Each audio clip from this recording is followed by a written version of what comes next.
जे आजचे उत्सवमूर्ती आहेत ते सर्व पदवीधारक डॉक्टर्स विद्यार्थी बंधूंनी बघितले. सर्व डॉक्टरांचं कौतुक अभिनंदन त्यांच्यासाठी एकदा आधी टाळ्या वाजवूया. खर तर जेव्हा आम्ही डॉक्टर झालो ते दिवस आठवले आणि कोल्हापूरच्या शिवाजी युनिव्हर्सिटीमध्ये हा पदवीदान समारंभ आमच्या वेळी व्हायचा आणि अर्थातच मला वाटतं पालकांच्या पिढीतले बरेचसे लोक पदवी घ्यायला तिथे गेले नसतील, जसा मी गेलो नव्हतो. त्यामुळे ही पदवीची जी कॅप आहे, कॉन्व्होकेशनची जी कॅप आहे, ही पहिल्यांदाच मी माझ्या डोक्यावर चढवली आणि मलाही खूप आनंद होतोय. आणि एका बाजूला थोडी धास्ती पण आहे, कारण पडेल की काय असं वाटतं. सेल्फीचा आनंद सर्वांना असतो, त्यामुळे मी तुम्हाला सांगेन सर्व मुलांनी सर्व डॉक्टरांनी आपल्या पालकांच्या बरोबर सेल्फी घ्या, ती फार महत्वाची. मध्ये मध्ये मला हे करावं लागलं थोडस. तर मुलांना तुमच्याही डोक्यावर ही कॅप आहे आणि आजच्या दिवस काही तास ही कॅप असेल आणि काही तासांसाठी हे अवघडले पण असेल, पण त्याच्यापेक्षा एक अदृश्य कॅप तुमच्या डोक्यावर आलेली आहे, ती म्हणजे पदवीची. आणि ही पदवी डोक्यावर सांभाळणं, जबाबदारीनं सांभाळणं हे फार मला वाटतं महत्वाचं. यासाठी माझ्या तुम्हाला शुभेच्छा असतील, तुमच्या पालकांच्या असतील. आणि आज मी पालकांचा आनंद समजू शकतो, कारण आपला मुलगा आपली मुलगी एका ह्या नवीन वळणावर नवीन टप्प्यावर आलेली आहे आणि हे एवढं घवघवीत यश घेऊन आलेले आहे. याचा आनंद हा उत्तरोत्तर वाढत राहो ही मी परमेश्वरचरणी प्रार्थना करतो आणि माझं मनोगत व्यक्त करतो. मला पुन्हा सगळ्या जुन्या गोष्टी आठवतात आणि मला आता या पालकांच्या मध्ये माझे आई वडील दिसत आहेत. माझे वडील आता नाही आहेत, 2012ला गेले. माझी आई आता 88 वर्षाची आहे सांगलीमध्ये. 12वीला जेव्हा मी विलिंग्डनला गेलो तेव्हा मला डॉक्टर व्हायचं नव्हतं. मी मॅथमॅटिक्सचा विद्यार्थी. मॅथमॅटिक्स मध्ये 11वीला मला 96 मार्क्स होते. बाबांना मी सांगितलं की मी इंजिनिअरिंगला जातो, मला आवडतं. मला कळत नव्हतं इंजिनियर होऊन लोक काय करतात, मला समजायचं नाही. पण गणिताला मार्क मिळाले आणि गणिताला मार्क मिळाले की मुलं इंजिनियर होतात आणि मी आरामात तिकडे जाईल, वालचंदला ऍडमिशन घेईल असं मी बाबांना सांगितलं. पण त्या काळचे आई वडील हे आजच्या आई वडिलांपेक्षा वेगळे होते. म्हणजे आजच्या आई वडील हे मित्र असतात तुमचे. आजच्या आई वडील, आई मैत्रीण असते, वडील मित्र असतात. पण त्या काळी थोडस धास्तीचं वातावरण होतं घरामध्ये आणि बाबा सांगतील तो शब्द.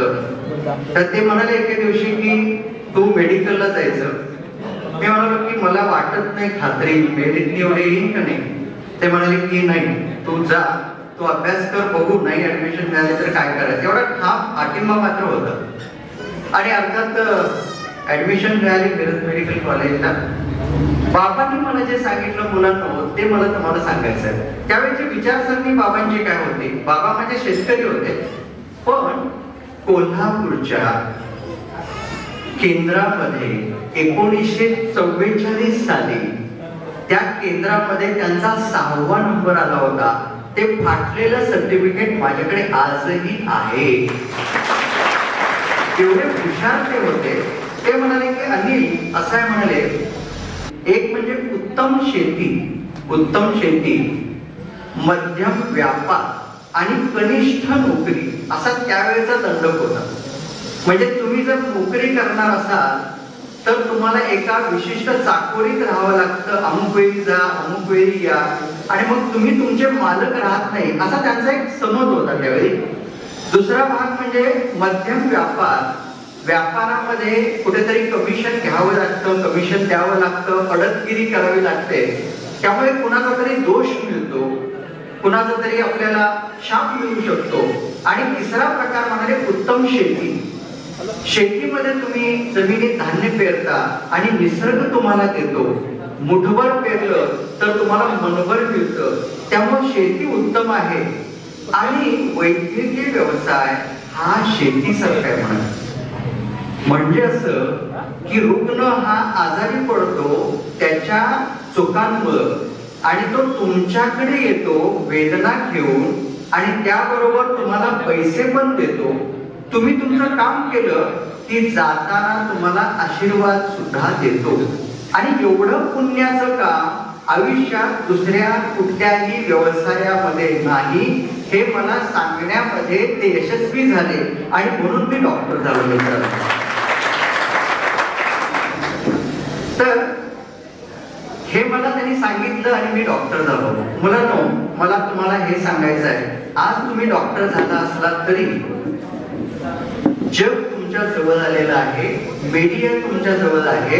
आता मी हा मोबाईल घेऊन आलेलो आहे. आम्ही डॉक्टर झालो म्हणजे 3 तपापूर्वी मी डॉक्टर झालो. त्यावेळी साधा फोन देखील नव्हता घरी. माझ्या फोन नव्हता, टीव्ही नव्हता, काहीही नव्हतं. MD झाल्यानंतर पहिला फोन 1991 मध्ये माझ्याकडे आला, लँडलाईनचा फोन, जो आता BSNL मला वाटते नामशेष व्हायला चाललेले. मला तुम्हाला हे सांगायचं आहे, बाहेर जगात बघितलं तर खूप नावं तुमच्या डोळ्यासमोर येतील जे डॉक्टर आहेत पण वेगळं काहीतरी करतायत. म्हणजे तुम्हाला सांगायचं झालं तर डॉक्टर विकास आमटे, डॉक्टर अभय बंग, डॉक्टर सुनील कोल्हे हे समाजसेवेमध्ये आहेत. त्यांनी डॉक्टरकी केली, पण डॉक्टरकी ही आदिवासी लोकांसाठी, गोरगरिबांसाठी, अडलेल्या नडलेल्यांसाठी केली. अनेक डॉक्टर या कलाकारी क्षेत्रामध्ये गेले. डॉक्टर श्रीराम लागू आहे, डॉक्टर जब्बार पटेल आहे, डॉक्टर गिरीश ओक आहे, ते या फील्डमध्ये गेलेले आहेत. आणि अलीकडच्या काळामध्ये व्हॉट्सअपवर मेसेज सुद्धा येतो. आज महाराष्ट्रामध्ये 3 डॉक्टर खूपच सुखी आहेत. कोण? एक निलेश साबळे, दुसरे अमोल कोल्हे, आणि परवाच भाजपामध्ये गेलेले डॉक्टर सुजय विखे पाटील. ते का सुखी आहेत? त्यांनी प्रॅक्टिस कधी केली नाही. अर्थात याचा विनोदाचा भाग सोडला तर मला हे सांगायचं की बरेचसे डॉक्टर हे आपल्या परिणामाबाहेर गेलेले आहेत. बरेचसे डॉक्टर शासकीय सेवेमध्ये आहेत. डॉक्टर नितीन करी, डॉक्टर रवींद्र सिद्धवे, मला खूप नावं घेता येते. आता कोल्हापूरला DIG म्हणून आलेले जे डॉक्टर सुहास वारके आहेत ते MBBS आहेत. कोल्हापूरचे SP जे आहेत अभिनव देशमुख ते MBBS आहेत. सांगलीचे जिल्हाधिकारी अभिजित चौधरी ते MBBS आहेत. डॉक्टर कुणाल खेमनार आहेत. खूप नावं मला घेता येतील जे शासकीय सेवेमध्ये आहेत. मित्रांनो, मला तुम्हाला हे सांगायचं आहे की जर तुम्हाला प्रॅक्टिस करायची नसेल, वैद्यकीय व्यवसाय पेशा करायचा नसेल, तर आत्ताच तुम्ही निर्णय घ्या काय करायचं आहे. परवाच फेब्रुवारीमध्ये मिस मुंबई ही स्पर्धा झाली आणि मनीषा भावसार नावाची होमिओपॅथ डॉक्टर ही बॉडी बिल्डर म्हणून पहिल्या क्रमांकाला विजेती झाली. अर्थात तिला तिच्या जोडीदाराची म्हणजे नवऱ्याची साथ होती. हा भाग विसरता येणार नाही. आपल्याकडच्या मुलांनी तेवढं ओपन अप व्हायला पाहिजे, मुलींना तेवढं पुढे येण्याची संधी द्यायला पाहिजे. हाही भाग इथं महत्वाचा आहे. मुलांना मला हे सांगायचं आहे आणि पालकांना देखील काय सांगायचं आहे मला की बऱ्याचदा असं होतं की घरामध्ये आई असते, बाबा असतात, मुलगा असतो, मुलगी असते, पण एकत्र बसून कधी चर्चा होत नाही. मला मुद्दाम सांगायचं म्हणजे असं की बाबा व्यवसाय करत असतील, आई ऑफिस मध्ये असेल, त्यांचं एक स्वतःच परीघ असतं आणि त्या परीघामध्ये त्यांचं विचारचक्र सुरू असतं. मुलगा त्याच्या विचारचक्रात असतो. सुट्टीला महिन्यातून एकदा येतो. आल्यानंतर आई त्याला गोडधोड किंवा तिला गोडधोड खाऊ घालणं होतं. अरे कसं काय चाललंय कॉलेज वगैरे होतं. पण नेमकं त्याच्या विचारचक्रांमध्ये काय आहे याचा उलगडा वर्षानुवर्षे होत नाही. म्हणून मला वाटतं आजच ही वेळ चांगली आहे, आजच मुहूर्त आहे आज जर तुम्ही एकत्र रात्री बसणार असाल, उद्या बसणार असाल, तर गप्पा मारा. गप्पा कशाविषयी मारा? की बाबा तुला काय करायचंय पुढं? मुलीला विचारा तुझं काय प्लॅन आहे पुढं. म्हणजे हे सगळं करत असताना आईविषयी, बाबांविषयी जे बंध आहेत ते घट्ट पण होतील. बऱ्याचदा हे बंध काही वेळा हळूहळू वीक म्हणजे अशक्त होताना दिसतात. ते होत तर नाही ना याची चाचपणी करून घ्या. काही वेळा काय होतं, घरात जर 2 मुलं असतील, 2 मुली असतील, एक मुलगा आणि एक मुलगी असेल, तर या वयाला अनुरूप असा एक कुठला तरी स्मॉल बारीक मत्सराचा धागा असतो, बारीक द्वेषाचा धागा असतो. आणि त्या डॉक्टर झालेल्या मुलाला सुद्धा वाटतं की आई बाबांचं माझ्यावर प्रेमच नाहीये, त्या भावावरच जास्त आहे. त्या मुलीला वाटू शकतं आई बाबांचं माझ्याकडे थोडस दुर्लक्ष आहे, त्या बहिणीकडेच लक्ष आहे. आणि कदाचित हा धोका होऊ शकतो. मुलं कदाचित मनाने लांब जाऊ शकतात. हा मला वाटतं धागा महत्वाचा आहे. आणि मुलांना तुमच्यासाठी मी सांगेन की लोकमान्य टिळक, बाळ गंगाधर टिळक हे थोडेसे अशक्त होते, म्हणून त्यांनी 1 वर्ष व्यायाम केला. परीक्षा, शाळा, पुस्तकं सगळं बंद करून ठेवलं. 1 वर्ष दणदणीत व्यायाम करून तब्येत त्यांनी चांगली केली आणि मग त्यांनी पुढचं शिक्षण घेतलं. मला तुम्हाला 1 वर्ष वाया जाऊ द्या असं म्हणायचं नाही, पण थोडे दिवस तुम्ही डोक्यामध्ये विचार करा की मला यानंतरचा आयुष्याचा टप्पा कसा घालवायचा आहे, मला काय करायचंय. तुम्ही जर प्रॅक्टिस करणार असाल तर आपल्या भोवती सांगलीमध्ये, मिरजेमध्ये, जयसिंगपूरमध्ये, कोल्हापूरमध्ये अनेक कन्सल्टंट आहेत, त्यांच्याकडे जा, त्यांचं मार्गदर्शन घ्या. जनरल प्रॅक्टिस करायची असेल तर चांगले जनरल प्रॅक्टिशनर्स आहेत, त्यांच्याकडे जाऊन भेटा.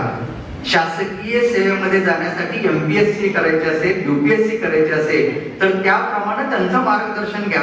पण एकदा ठरवा की मला काय करायचं आहे. मगाशी मुलींनी छान आपलं वक्तव्य व्यक्त केलं. मला तुम्हाला सांगायचं मुलांनो, काहीही करा पण यशस्वी व्हा. आणि यशस्वी व्हायचं असेल तर हे फक्त तुमच्या मनगटामध्ये आहे. बऱ्याचदा आपल्या भोवती काही वेगवेगळ्या प्रकारच्या ऊर्जा असतात. त्या ऊर्जा वेगवेगळ्या प्रकारच्या असतात. त्यातली कुठली ऊर्जा घ्यायची हे तुम्ही ठरवा. म्हणजे असं आहे की एक छोटा मुलगा असतो 5, 6, 7 वर्षाचा. तो एका फुगेवाल्याकडे जातो. त्या फुगेवाल्याकडे 4-5 रंगाचे फुगे असतात आणि त्यातला एक लाल रंगाचा फुगा तो वर सोडतो. स्टेडियम भरलेला असतो आणि तो वर गेल्यानंतर त्या मुलाला आनंद होतो. तो फुगेवाल्याकडे जातो. बाकीचे फुगे सगळे बांधून ठेवलेले असतात. तो म्हणतो की मला लाल रंगाचा फुगा पाहिजे. फुगेवाला विचारतो लाल रंगाचाच का पाहिजे? तो म्हणाला की लाल रंगाचा वर चाललेला म्हणून मला पाहिजे. फुगेवाला सांगतो हे बाहेरच्या रंगावर नाही बाळा, त्यामध्ये कुठला गॅस भरलाय यावर तो वर जायचं की नाही ठरवतं. त्या मुलाला सांगतो हाही फुगा वर जातो, तोही फुगा वर जातो. मुलांनो, तुमची डिग्री काय आहे, तुम्ही कुठल्या गावातून आला, तुमची आर्थिक क्षमता काय आहे, या सगळ्याला गोळी मारा. तुमच्या आतमध्ये काय आहे याचा विचार करा. यू कॅन अचीव एनिथिंग, काहीही करू. म्हणजे मला तर असं वाटतंय की तुम्ही मुलांनी तुमचं परी केवळ जिल्हा सांगली, केवळ महाराष्ट्र एवढंच नका मर्यादित ठेवू. हे जग तुम्हाला खुणावतंय. या जगामध्ये माझा काहीतरी झेंडा लावेल असं केलं तर काय होऊ शकेल. एक उंच मनोरा असतो आणि त्या मनोऱ्यावर चढायची स्पर्धा असते. बरीच मुलं अशी एक एक करून चढत असतात, पण तो उंच असतो, मनोरा हलत असतो आणि भोवती सगळेजण दंगा करत असतात. आणि मग 10 फूट 15 फूट गेली की ती मुलं घाबरून परत खाली यायची. कुणीच ते यशस्वीपणे करू शकत नव्हतं. एक मुलगा आला, तो हळूहळू वरती चढायला लागला. उंच मनोरा होता. खालून लोक ओरडत होते, अरे पडशील, हळू, अरे पडशील, अरे पडशील. घरचे नातेवाईक सुद्धा म्हणत होते. आई सुद्धा खूप ओरडत होती, अरे कशाला जातोस, जाऊ नकोस. त्यांनी सर केला तो मनोरा आणि मग खाली उतरला. सगळ्यांनी कौतुक केलं आणि मग सगळ्यांना आश्चर्य वाटलं की एवढासा मुलगा कसा काय वर गेला. तर लक्षात आलं की त्याला ऐकायलाच येत नव्हतं, तो बहिरा होता. पडशील पडशील म्हणणारे ओरडत होते, पण त्याला ऐकूच गेलं नाही की मी पडेल. मुलांनो, काही बाबतीत थोडस बहिरे व्हा. तुमचे पाय खेचणारे कोणी असतील, ते म्हणते तुला काय जमतंय का? नाही नाही, तुम्हाला जमणार. या ठिकाणी मला वाटतंय तुम्ही बहिरे व्हायला पाहिजे. मुलांनो, दंगा मस्ती, कॉलेज चुकवणं, मध्ये कॉपीचा पण उल्लेख आला. म्हणजे आम्ही कॉपी करतच नव्हतो, बोलण्याचं डेअरिंग तर अजिबात नव्हतं. कॉपी करा, चांगल्या गुणांची कॉपी करा, त्याची कॉपी करा, त्याची कॉपी करा, त्याचं चांगलं गुण घ्या, त्याचं चांगलं बोलणं घ्या, त्याचा प्रामाणिकपणा घ्या, याची ऑनेस्टी घ्या, सचोटी घ्या, स्माईल घ्या, ह्या चांगल्या गुणांची कॉपी करा. आणि मला खरंच वाटतं की थोडस हार्ड वर्क आहे. म्हणजे जे लोक प्रॅक्टिस करणार आहे त्यांनी लक्षात ठेवावं की ही हार्ड टास्क आहे.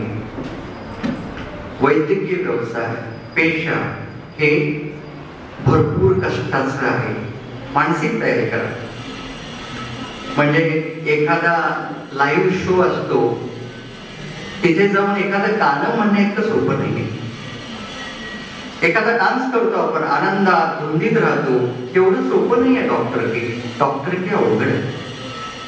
अवघड आहे म्हणजे अशक्य नाहीये. मी तुम्हाला फक्त जाणीव करून देतोय की तुम्ही मनाशी तयारी करा की मला हार्डवर्क करायचं आहे, मला चांगलं बघायचं. मी सुरुवातीला सांगितलं की डॉक्टर होणं ही तुम्हाला आयुष्यात चांगलं वागण्याची देवानं दिलेली एक संधी आहे.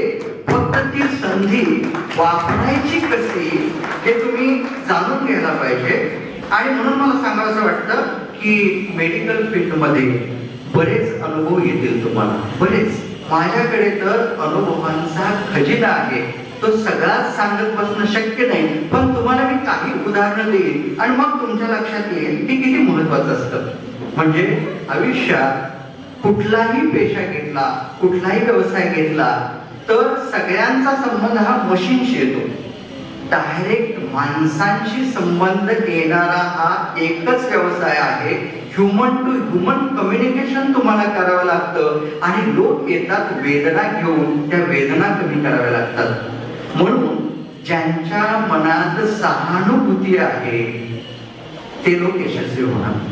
ज्यांच्या मनात इतरांविषयी अपार दयाभाव आहे, ज्यांच्या विषयी इतरांबद्दल कणव आहे.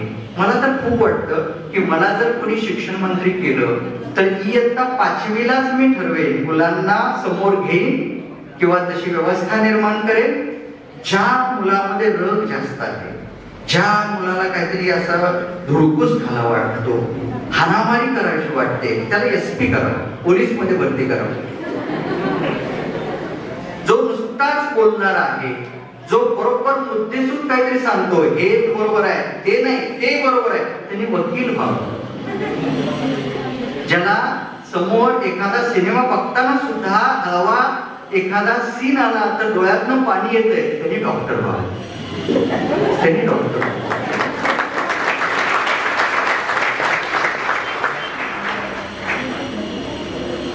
असाच एक मुलगा असतो, तो मुलगा दुकानात जातो, त्या दुकानामध्ये खेळणी असतात, लहान लहान मुलांची खेळणी. तो दुकानदार म्हणतो काय पाहिजे बाळा तुला? तो दाखवतो, त्या दुकानाच्या बाहेर एक कुत्र्याचं पिल्लू असतं, खरोखरचं खेळणं. तो मला ते पिल्लू पाहिजे म्हणतो. दुकानदार म्हणतो की नाही, हे माझं पिल्लू पाळलेलं आहे, विकायला नाही म्हणतो.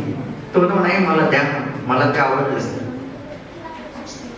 दुकानदार म्हणतो अरे तू कोण? आई बाबांना आणणार नाही. मी पैसे आणलेत ना. म्हणलं आई बाबा कशाला पाहिजे? तुम्हाला पैसेच पाहिजेत ना, देतो मी, किती पण मागा म्हणाल. त्याला काहीतरी कॉन्फिडन्स असतो, असा जाम कॉन्फिडन्स पाहिजे, कॉन्फिडन्स चांगला पाहिजे. त्या मुलाला कॉन्फिडन्स होता, तो त्याची समजूत काढत बसला मालक, पण तो मुलगा हटायला तयार नव्हता. शेवटी मालक म्हणाला अरे बाबा बाळा काय आहे की तुला मी पिल्लू फुकट पण देईन म्हणाला, ते माझं आहे. आणि सगळ्यात महत्वाचं काय म्हणाला, त्या पिल्लाला उचललं आणि त्याने दाखवलं की बाळा ह्या पिल्लाला एक पाय नाहीये, एक पाय त्या पिल्लाचा मोडलेला आहे आणि त्याची शुश्रूषा तुला करायला जमणार नाही म्हणाला. त्याला वेगळी ट्रीटमेंट त्याला द्यायला लागते आणि हे बाळ तुला मी पिल्लाला देता येणार नाही. मग तो मुलगा म्हणाला, म्हणून तुम्हाला मागतोय म्हणाला, तुम्हाला माहिती नाही हा पाय बघा, मला एक पाय नाही आहे म्हणाला मुलगा, माझा एक पाय खोटा आहे, त्याचं दुःख मला जितकं कळेल तेवढं तुम्हाला नाही कळणार, म्हणून मला ते मुलांना याला समानुभूती म्हणतात. दुसऱ्याचं दुःख कळणं याला समानुभूती म्हणतात. आयुष्यामध्ये असे प्रसंग खूप आले आणि मुलांना तुम्हाला मी खूप महत्वाचं सांगणार आहे की आपण ज्या घरात वाढलो, आपण ज्या आई बाबांच्या पोटी वाढलो, ज्या वातावरणात वाढलो, त्या वातावरणाचं ऋण विसरू नका. खोची माझं गाव, सुखवस्तू कुटुंब, गरिबी नव्हती, इयत्ता 5वी. मला तो प्रसंग आजही विसरत नाही. त्यावेळी खाकी पॅन्ट आणि पांढरा शर्ट असा ड्रेस असायचा आणि आम्ही जमिनीवर बसायचो. तुम्हाला आश्चर्य वाटेल पण आठवड्यातून एकदा जमीन सारवायची असते. मी सेक्रेटरी होतो तेव्हा मुलांच्या जमिनी सारवायचं कंत्राट माझ्याकडे होतं.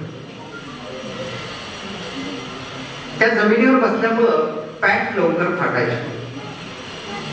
अजून नव्या पॅन्ट घ्यायच्या होत्या तेवढ्यात 15 ऑगस्ट आला. पॅन्टला मागे विंडो झाली होती. मुलांना समजेल अशा भाषेत सांगितलं. पॅन्टला विंडो झाली म्हणजे पॅन्ट थोडीशी फाटली होती आणि आम्ही शर्ट असा वर करून जायचो. पण 15 ऑगस्टला इन करायचं होतं. गावामध्ये प्रभात फेरी असायची. 14 ऑगस्टची संध्याकाळ शाळेतून आलो 5 वाजता आणि घराच्या समोर एक ग्राउंड होतं. त्या ग्राउंडच्या बाहेर लगेच एक टेलर होत, व्यंकट नावाचं नाव, त्या व्यंकटराव टेलर. चित्रकलेची दृष्टी होती. विनोबाबाईंचा धडा मी वाचलेला होता की एखादी गोष्ट छान कशी करावी. केळ खाताना हळूहळू साल काढावी आणि मग केळ खात जावं, केळ खाऊन झालं की साल टाकावी. हे पुस्तकाने शिकवलं मला. एखादा रंग कसा असावा, रंगसंगती कशी असावी, पुस्तकाने शिकवलं.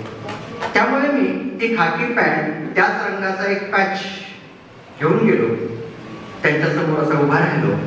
मला ते चित्र आजही स्पष्ट दिसतं आणि मी म्हणालो की उद्या 15 ऑगस्ट आहे आणि मला हा पॅच आत्या. मी त्यांना सांगितलं तरी सुद्धा त्यांनी गाजवलं. ते म्हणाले की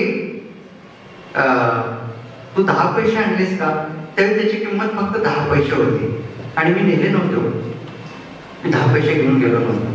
त्यांनी मला परत पाठवलं. ती ठसठस आजही आहे. आज माझ्याबरोबर अनिरुद्ध नावाचा आमचा असिस्टंट आलेला आहे. त्याच्याकडे चौकशी करू शकता. माझ्या हॉस्पिटलमध्ये पैसे नाहीत या सबबीखाली कुणीही परत जात नाही. वाटल्यास टेस्ट करा. फार वेळ देणार नाही. काही शेवटचे मुद्दे सांगतो आणि थांबतो कारण मुलांना थोडीशी वर जाऊन मी कधी ती पदवी घेतो आणि कधी मी सर्वांना सांगतो असं झालं असेल.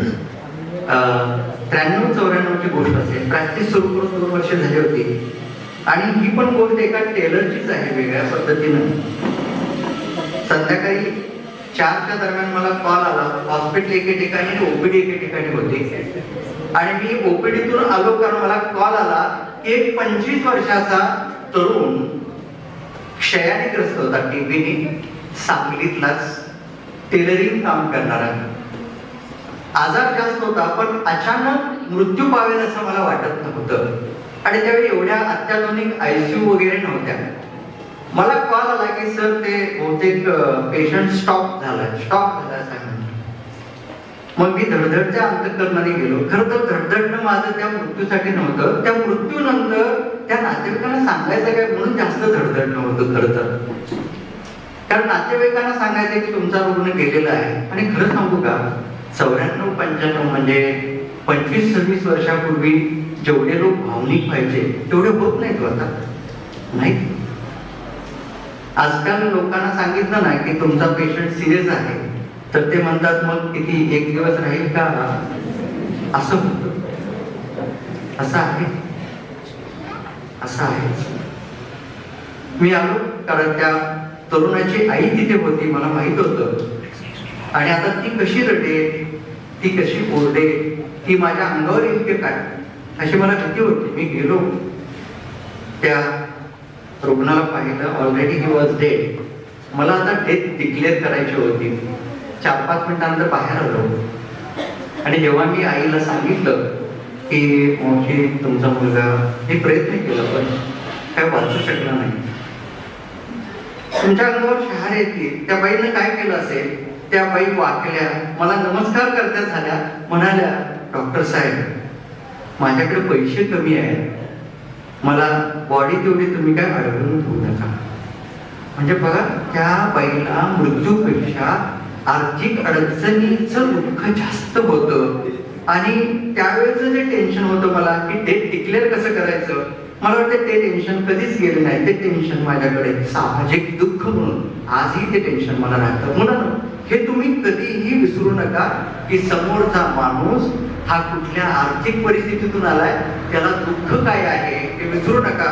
आणि अर्थात सगळ्यात महत्वाची गोष्ट म्हणजे तुम्हाला आता वाटेल की मी पेशंटला तपासणार, मी स्टेथोस्कोप लावणार. स्टेथोस्कोप लेण्याने शोधला.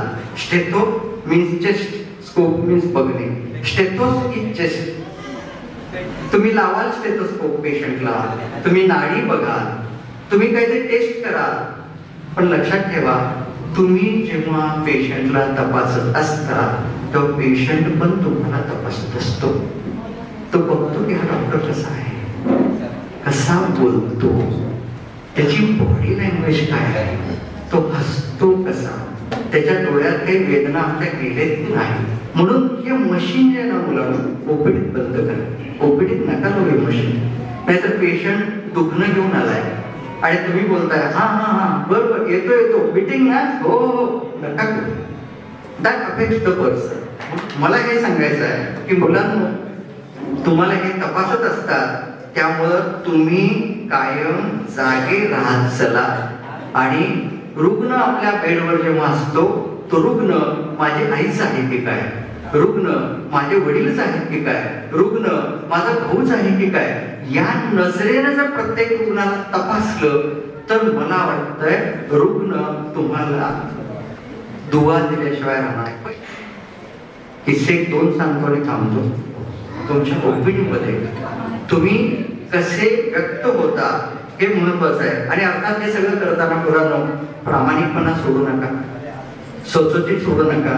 आता गुगल डॉक्टर नावाचे एक नवीन डॉक्टर आलेले आहेत.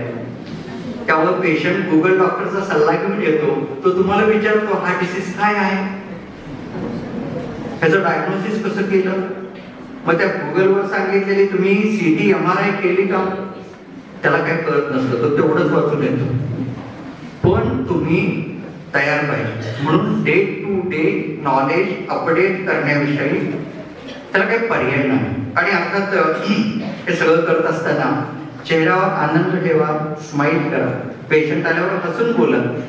म्हणजे इतकं पण हसू नका. आमच्याकडे एक फिजिशियन आहे.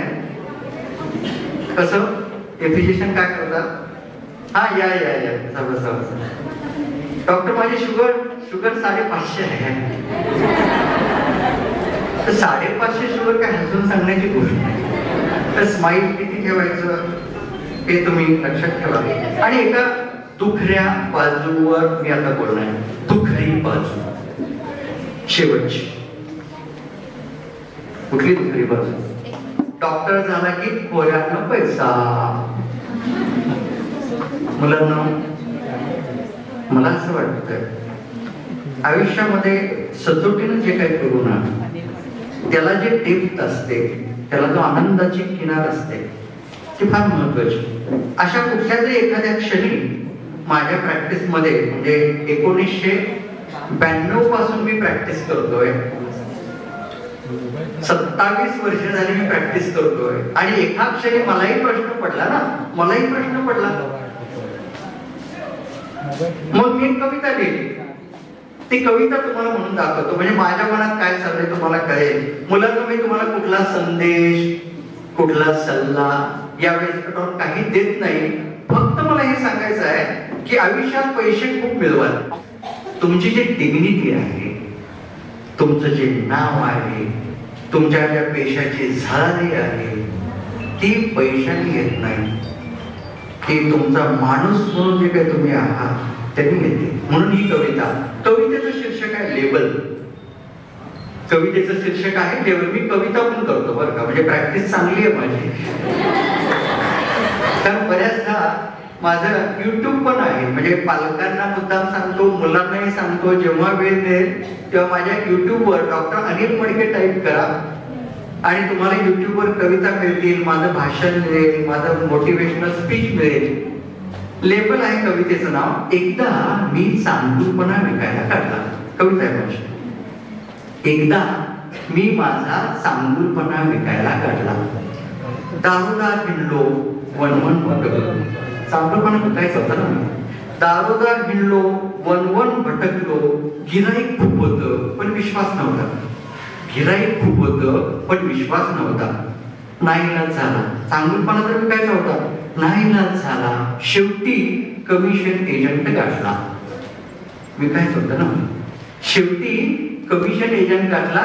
शेवटच्या वेळी महत्वाच्या लक्ष देऊ नका. जेव्हा कमिशन एजंटची ब्रँड लेबल, जेव्हा कमिशन एजंटची ब्रँड लेबल माझ्या चांगुलपणावर लागली, तेव्हा माझ्या चांगुलपणाची डुप्लिकेट्स काढून विकला. डुप्लिकेट्स काढून विकला. आपला पराभव हा इथे असतो. जाता आता मुलांना मला एकच गोष्ट सांगायची आहे. तुम्ही उद्या एक चांगला डॉक्टर म्हणून समाजासमोर जाणार आहात. चांगला डॉक्टर म्हणून समाजासमोर जायचं असेल तर चांगला डॉक्टर, चांगला हे मिळवायला खूप वर्ष लागतात, खूप वर्षे. आणि हे चांगला ही बिरुदावली मिळवण्यामागे मला वाटतं तुमची हेल्थ चांगली पाहिजे. आजकाल वेगवेगळ्या कॉलेजमध्ये विद्यार्थी बघतोय मी. Arts college, commerce college, science college, engineering college, त्या इतर वेगवेगळ्या कॉलेजमध्ये मला काय दिसतं की मुलं सिगारेट ओढतात, मुलं अल्कोहोलचा वापर अगदी किरकोळ म्हणून चहा म्हणून घेतात. मला वाटतं इट्स डेंजरस. मला वाटत नाही. It has been proved in the science, in medical science. मला असं वाटतं की स्मोकिंग जे आहे ते स्मोकिंग जर आतापासून तुम्हाला लागलं तर स्मोकिंग किंवा टोबॅको सोडणं हे अल्कोहोल सोडण्यापेक्षा डेंजरस आहे. गुगल सर्च करा. It's very very difficult. टोबॅकोमुळं थ्रोम्बोएम्बोलिझम जो होतो दॅट इज व्हेरी डेंजरस. माझ्या युट्यूब व्हिडिओमध्ये बरीच उदाहरणं रुग्णांची दिली आहेत. मायकार्डियल इन्फार्क्शन, स्ट्रेस तर तुम्हाला असणारच आहे, तुम्हाला धक्का बसेल. पण अमेरिकन हार्ट असोसिएशनचे president John Warner, he had myocardial infarction. John Warner हे अमेरिकन हार्ट असोसिएशनचे प्रेसिडेंट, वय वर्षे 52 फक्त. त्यांना हार्ट अटॅक आला. सुदैवानं, म्हणजे हार्ट त्यांचं बंद पडलं होतं काही मिनिटे, सुदैवानं CPR म्हणजे कार्डिओपल्मोनरी रिससायटेशन करायला त्या हॉटेलचे 2 वेटर समोर आले. त्यांनी त्यांचा प्राण वाचवला. युट्यूबवर त्यांची व्हिडिओ आहे. John Warner. मला वाटतं आपलं आयुष्य असं दारू पायी किंवा तंबाखू पायी मध्येच उधळून लावणे इतकं स्वस्त नाही आहे. मुलांना हेल्थ सांभाळा. आजकाल मुलींच्या मध्ये वंध्यत्व वाढलेलं आहे. स्टरिलिटी किंवा इनफर्टिलिटी. तुम्हाला कदाचित मेडिकल स्टुडंट असून सुद्धा तुम्ही कदाचित विसरला असाल. Fast food, junk food, French fries, cold drinks, these are all causes of PCOS, polycystic ovarian syndrome किंवा डिसीज. आजकाल मुलींच्या मध्ये गर्भधारणा होत नाही. झाली तर नॉर्मल डिलिव्हरी होईल ह्याची गॅरंटी नसते. मुलांनो, तुम्ही तुमची हेल्थ सांभाळा. अत्यंत महत्वाची गोष्ट आहे. फिट राहणं हे फार मदत. वेळच्या वेळी जेवण, म्हणजे स्मोकिंगमुळे ILD होतो, इंटरस्टेलर डिसीज, हा तर मोठाच भाग आहे. वेळच्या वेळी जेवण, वेळच्या वेळी झोप आणि या सगळ्या व्यसनापासून दूर. जाता मी तुम्हाला शेवटचं सांगतो. गोष्टी खूप आहेत, सांगायच्या वाटतात. मला माहिती आहे उशीर झाला, 2च मिनिट. एक मुलगा असा लहान मुलगा चालला होता नदी किनारी आणि यातले एक सर, गोरे सर तिथून चालले होते. तो पोरगा पडला, बुडायला लागला. कोरे सरांनी वाचवलं त्याला. तो मुलगा म्हणाला, सर मला वाचवलं, थँक्यू. सर म्हणाले, थँक्यू कशाबद्दल? तुम्ही माझा जीव वाचवला ना. सर म्हणाले, तू थँक्यू वगैरे म्हणू नकोस, पण मोठा झाल्यावर लक्षात ठेव, एकदा मी तुझा जीव वाचवला होता आणि असं काही कृत्य करू नकोस आयुष्यात की मला पश्चाताप होईल की याचा जीव का वाचवला. मुलांना आयुष्यात काय करायचं ध्येय ठरवा, चांगल्या पद्धतीनं वाटचाल करा. Honesty is the best policy. आणि असं काहीतरी काम करा, भले चांगलं काम नाही झालं तरी चालेल एकदा, पण असं काही काम करू नका की हा विद्यार्थी बरं का, हा हा तिथे झालं तो. ओ तुम्ही आता पालक आले असते, तुमची ओळख असेल की अमुक एक विद्यार्थिनी ही अमुक अमुक ह्या व्यक्तीची मुलगी आहे, अमुक अमुक हा विद्यार्थी यांचा मुलगा आहे.